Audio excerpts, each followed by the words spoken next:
묵상하면서 우리가 이 저녁에 마땅히 부르짖어야 할 기도의 제목을 함께 생각해보는 시간을 갖도록 하겠습니다. 우리가 읽은 본문은 예수께서 둘씩 짝지어서 보내신 12 제자들이 돌아와서 자기들이 행한 것과 가르친 것을 보고하는 것으로 시작을 합니다. 근데 그 상황을 설명하면서 마가가 오고 가는 사람이 너무 많아서 음식 먹을 겨를도 없었다라고 얘기를 하거든요. 그래서 그러한 이유 때문에 예수께서는 돌아온 12 제자들과 함께 따로 배를 타고, 우리 성경에는 번역이 이렇게 되어 있지 않지만 은밀하게 제자들과 배를 타고 가셨다, 은밀하게 한적한 곳에 가셨다라고 기록을 하고 있습니다. 이렇게 갈릴리 호수 가운데 배 한 척이 떠서 은밀한 곳에, 사람이 없는 곳에 가고 있을 때 수많은 사람들이 예수님의 일행을 알아보고 도보로 달려와서, 땅으로 달려와서 예수님이 가실 곳에 이미 가는 이런 광경이 벌어지는 거거든요. 본문 32절, 33절인데 제가 다시 읽어보겠습니다. 이에 배를 타고 따로 한적한 곳에 갈새 그들이 가는 것을 보고 많은 사람이 그들인 줄 안지라. 모든 고을로부터 도보로 그곳에 달려와 그들보다 먼저 갔더라. 인간적인 마음으로 이 상황을, 예수님의 상황을 역지사지해서 생각해 본다면요, 예수님과 제자들은 이렇게 큰 무리가 모여든 것이 반갑지가 않았을 것 같아요. 제 생각엔 그래요. 예를 한번 좀 들어볼게요. 예수님이 쉬러 가셨잖아요. 쉬는 것이 얼마나 중요한지 저는 요즘에 맛집을 소개하는 프로그램이 많이 생겨서 저도 모르게 그냥 넉넉히 볼 때가 가끔 있습니다. 그 중에 그 맛집으로 소개된 집, 대박난 집 사장님들이 출연해서 인터뷰를 하는 거 제가 본 적이 있는데요. 그 사장님들이 마냥 행복하고 또 이제 찾아오는 손님들이 많으니까 좋을 것만 같은데 고충을 토로하시더라고요. 돈을 버는 것도 너무나 좋지만 사람들이 너무나 많이 몰려오니까 이 체력이 고갈되고 자기가 탈진이 된다는 거죠. 그래서 초심을 잃어서, 그 맛있는 음식을 만드는 그 초심을 잃어서 맛이 없어지기도 하고 또 힘들어서 지치기도 한다.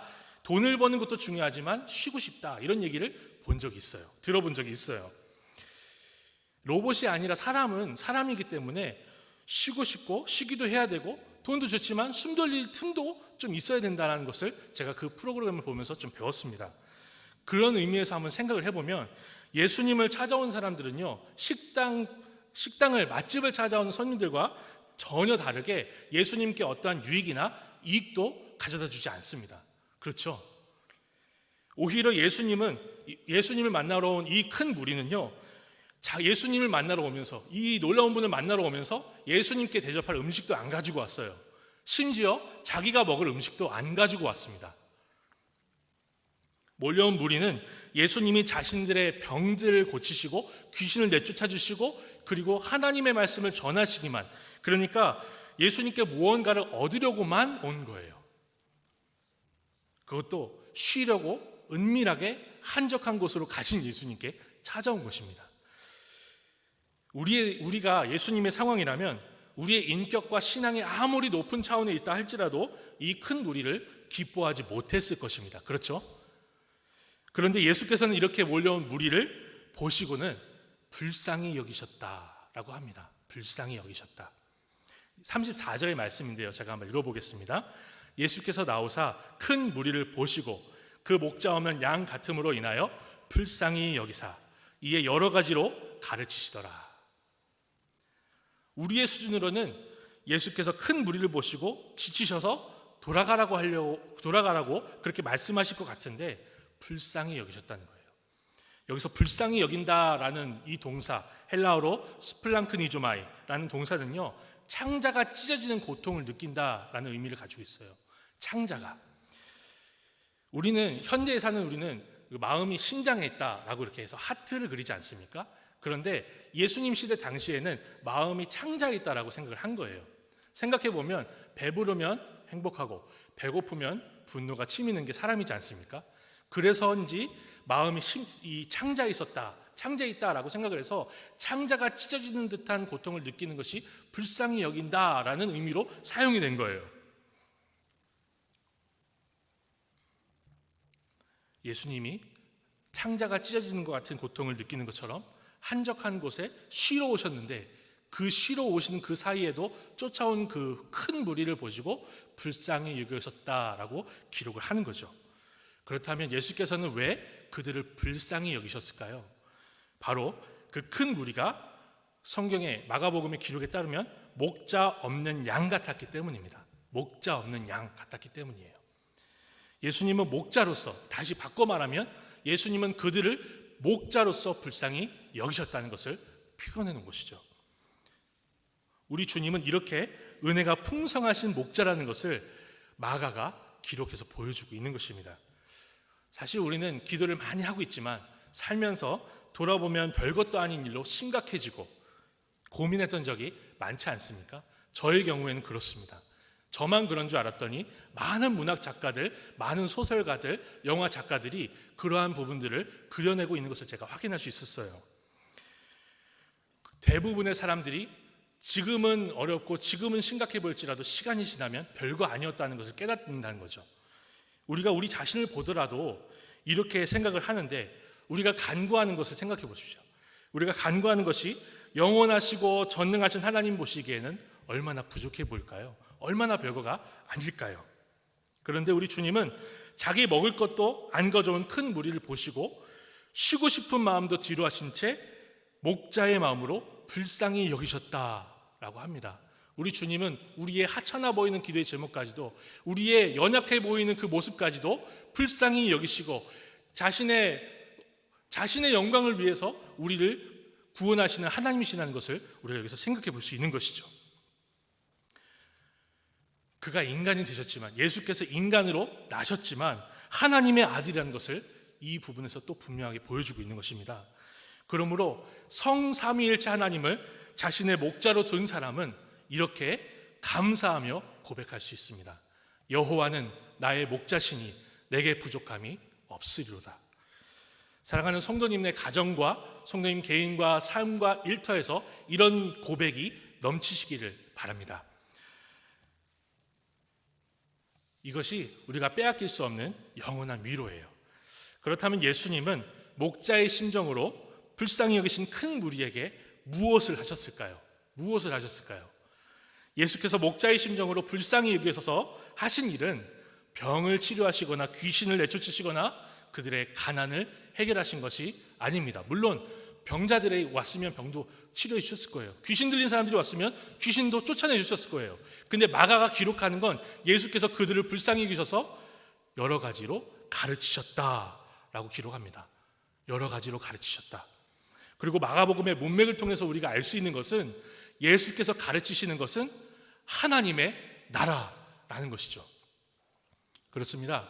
예수께서 목자의 마음으로 불쌍히 여기신 것은 그들이 먹을 것이 없거나 병들고 가난해서가 아니라 그들이 하나님의 나라를 알지 못했기 때문에 목자의 마음으로 불쌍히 여기셨다는 것을 우리가 볼 수가 있는 거예요.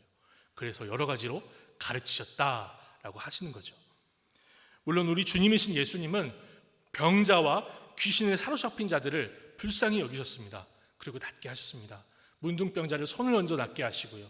귀신 들린 사람이 나와서 그 레기온 귀신 들린 사람이 앞에서 무릎 꿇을 때 귀신을 쫓아내 주셨습니다. 하지만 본문은 예수께서 하나님의 나라를 알지 못하는 것을 불쌍히 여기셨다라고 기록하는 것입니다.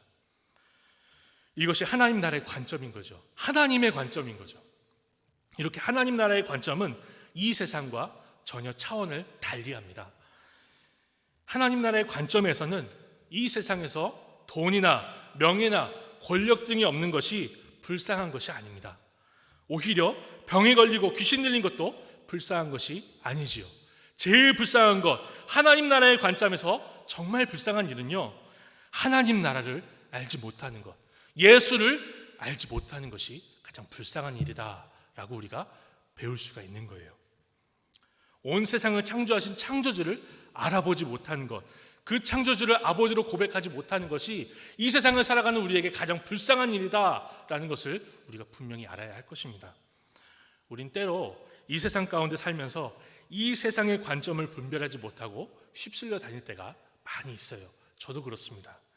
그래서 우리는 나보다 돈 많은 사람, 나보다 인기가 더 많은 사람, 나보다 공부를 더 잘하는 사람, 그리고 더 잘생긴 사람 등을 부러워합니다. 그리고 나와 비교해서 전혀 그렇지 못한 사람을 불쌍히 여기는 거죠.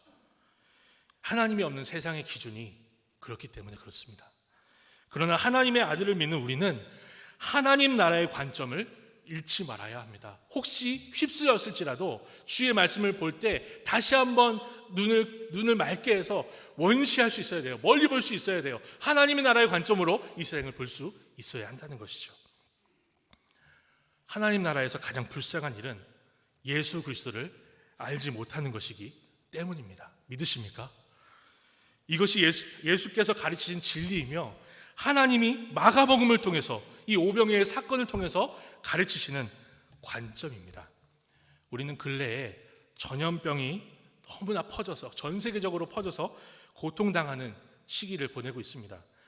전염병에 걸려서 고통당하시는 분들, 또는 걸리지는 않았지만 그것 때문에 경제적으로 어려움을 당하시는 분들을 셀 수 없이 많은 분들을 볼 수가 있고, 또 우리도 그런 고통에서 멀지 않아요. 하지만 우리는 이러한 상황에서도 복음의 확실한 기준, 하나님 나라의 관점을 잃지 말아야 합니다. 물론 병에 걸리고 코로나19에 걸려서 아픔을 겪고 그리고 경제적으로 어려움을 겪는 것도 불쌍한 일이죠. 우리 주님께서 기도하면 불쌍히 여기시고 응답하실 겁니다. 그러나 예수께서 가장 불쌍하게 여기시는 것은 예수님을 알지 못하며 하나님 나라의 백성이 되지 못한 것이라고 분명히 가르치는 이 성경 앞에서 우리가 우리의 관점을, 우리의 시야를 분명하게 조정해야 돼요. 그러므로 우리는 코로나19로 고통당하는 사람들을 위해서 기도하고, 우리가 그러한 고통 가운데 있을 때 기도할 때 분명히 하나님이 그들을 낫게 하실 것을 위해서 기도하고, 또 하나님께서 상황을 나아지게 하실 것을 위해서도 기도하지만, 그 상황을 통해서 하나님의 자녀들이 정신을 차리고 주님 앞에 회개하며 돌아올 것을 위해서 기도해야 되고요. 하나님을 알지 못하는 자들이, 하나님이 영원전부터 택하셔서 구원하실 자들이 이 기회를 틈타 예수 그리스도를 믿고 고백할 수 있도록 또한 기도해야 된다는 것을 생각해 볼 수 있는 것입니다. 이 저녁에 우리의 기도 제목이 그렇게 간구될 수 있으면 부르질 수 있으면 좋겠습니다. 이제 예수께서 여러 가지로 가르치시면서 시간이 많이 지났어요. 예수님의 12 제자들이 걱정을 하기 시작합니다. 수많은 군중들이 모인 이곳은 원래 인적이 전혀 없는 곳이었기 때문에 그래요. 그래서 당장 밥을 먹어야 하는 문제가 생겼습니다. 이때 예수님은 그 유명한 오병이어의 기적을 베푸십니다. 성도님들께서 잘 알고 계시지만 빵 5개와 물고기 2마리로 남자만 5,000명이 넘는 사람들을 먹이신 사건이에요. 그리고 12바구니가 남는 사건입니다. 여기서 구약 성경을 잘 아는 사람이라면, 유대인이라면, 하나님의 말씀을 깊이 탐구하는 사람이라면 이 사건을 단순히 적은 것으로 많은 사람들을 먹이신 사건이라고 하고 끝내지 못할 것입니다. 왜냐하면 이 사건과 이스라엘의 광야 생활이 너무나 닮아있기 때문에 그래요. 그리고 예수께서 단순히 이 사람들을 불쌍히 여기셔서 배불리 먹이신 것은요, 그냥 그들이 배불리 먹는 것만을 위해서가 아니라 그가 여러 가지로 가르치신 하나님의 나라를 가르치시는 연장선상에서 이 오병이어 사건을 보여주셨다, 우리가 그렇게 볼 수가 있거든요. 따라서 예수께서 가르치신 하나님의 나라는 약속을 땅에 향해 가는 광야 생활, 그 여정에서 만나와 메추라기를 먹고 배불리 먹고 남기기까지 한 그 사건과 분명한 연관성이 있습니다. 오병이어와 출애굽기의 사건이 연관성이 있다는 것이죠. 이스라엘 백성들은 애굽에서 탈출해서 약속의 땅을 향해 갈 때 이미 한 국가가 될 정도로 많은 숫자가 있었습니다. 그러다 보니까 아무리 잘 준비를 하더라도 광야에서 생활을 하다 보면 먹을 것이 다 떨어졌을 거예요. 준비를 잘 했더라도. 그런데 이스라엘 백성들이 애굽에서 뭐 하고 있었죠? 노예살이를 했습니다. 그러다 보니까 노예로 있었던 그들이 광야 생활을 잘 충분히 준비할 시간이 없었을 것이 분명해요. 하지만 이스라엘 백성들은 사막에서 굶어 죽지 않았습니다. 목말라 죽지 않았습니다. 오히려 그들에게 매일 제공됐던 만나가 남아 돌아서 다음날 먹기 위해 냅뒀다가 썩기까지 한 그런 사건이 있어요. 사실 이건 불순종에서 나오긴 했는데 그래도 남을 정도로 하나님이 제공하셨다는 것을 우리가 읽어볼 수 있는데, 출애굽기 16장 19, 20절을 제가 읽어보겠습니다. 모세가 그들에게 이르기를 아무든지 아침까지 그것을 남겨두지 말라 하였으나 그들이 모세에게 순종하지 아니하고 더러는 아침까지 두었더니 벌레가 생기고 냄새가 난지라. 순종하지 않을 정도로, 순종하지 않아도 남을 것이 있을 정도로 하나님이 만나를 내리셨다는 거죠. 이렇게 예수께서는 오병이어 사건을 통해서 약속의 땅으로 향하여 가던 이스라엘이 체험한 음식이 남고 배부르고 남는 음식의 사건을 보여주신 것입니다. 12시파를 분명히 떠올리게 12바구니에 가득 차게 남게 하신 것이죠. 조금 더 나아가서 우리는 예수께서 가르치시는 하나님의 나라와 아브라함에게 약속하신 땅이 분명한 연관이 있다는 것도 생각해 볼 수가 있어요. 그러니까 아브라함에게 주신 약속을 예수 그리스도께서 성취하셔서 그분 안에서 하나님의 나라, 약속의 땅이 성취된다는 것을 우리가 읽을 수 있는 것입니다. 이처럼 예수님은 그가 많은 것으로 가르치신 하나님의 나라가 바로 아브라함에게 주신 약속의 땅이라는 것을 확실히 보여주신 것입니다. 떡을 먹은 사람이 배가 찰 정도로 확실하게 보여주신 것이죠. 그러므로 오병이어의 기적이 보여주는 분명한 메시지는 언약의 성취라고 우리가 읽을 수 있습니다. 언약의 성취. 아브라함과 이삭과 야곱에게 주신 언약의 성취가, 약속의 땅의 성취가 예수님의 십자가와 부활에 있다는 것입니다. 이제 우리는 이미 예수께서 십자가에 달리시고 3일 만에 부활하신 것을 믿음으로 고백합니다. 아브라함과 이삭과 야곱에게 주신 언약을 우리 구주 예수께서 성취하신 것이죠. 이미 성취하셨습니다. 그러나 우리가 고백하는 사도신경에는 아직 이루어지지 않은 언약이 분명하게 고백이 되는데요. 하늘에 오르사 전능하신 하나님 우편에 앉아 계시다가 저리로서 산자와 죽은 자를 심판하러 오시리라. 우리 주님은 속히 다시 오실 것입니다. 이미 성취하신 약속과 아직 성취하지 않으신 그 약속 사이에서 우리 주님은 속히 그 약속을 이루실 것입니다. 그리고 주님께서 재림하시면 예수께서 가르치신 하나님의 나라가 완전히 온전히 이 땅 가운데 임할 것입니다. 믿으십니까? 우리는 이렇게 이미 성취된 약속을 붙들고 아직 성취되지 않은 약속을 고대하며 사는 사람들이에요. 우리 주님께서는 아브라함과 이삭과 야곱에게 주신 약속을 십자가와 부활로 이미 성취하셨고, 그리고 동시에 우리는 아직 성취되지 않았지만 확실히 이루실 하나님의 약속을 붙들고 이 땅을 살아가는 거예요. 사랑하는 성도님들, 주님이 이루실 약속을 간절히 기다리며 부르짖을 수 있는 우리 모두가 이 저녁이 되기를 소망합니다. 목자이신 주님이 우리의 부족한 간구에도 분명히 친절하게 다 응답해 줄 줄 믿어요. 정리해 볼게요. 들으신 말씀 한번 정리해 보겠습니다. 하나님 나라에서 가장 불쌍한 일은 무엇입니까? 하나님 나라에서 가장 불쌍한 것은 하나님의 나라를 알지 못하는 것입니다. 두 번째로, 오병이어는 예수님의 사역이 구약 성경의 언약을 성취하는 것이라는 것을 우리에게 분명히 보여주는 것입니다. 우리는 이 어려운 시대 가운데 주님이 다시 오실 것을 깨어 기다리는 성도가 되도록 간절히 기다리며 기도하며 무릎을 꿇어야 될 줄로 압니다. 이 시간에 함께 묵상한 하나님의 말씀을 붙들고 잠시 묵상으로 기도하겠습니다.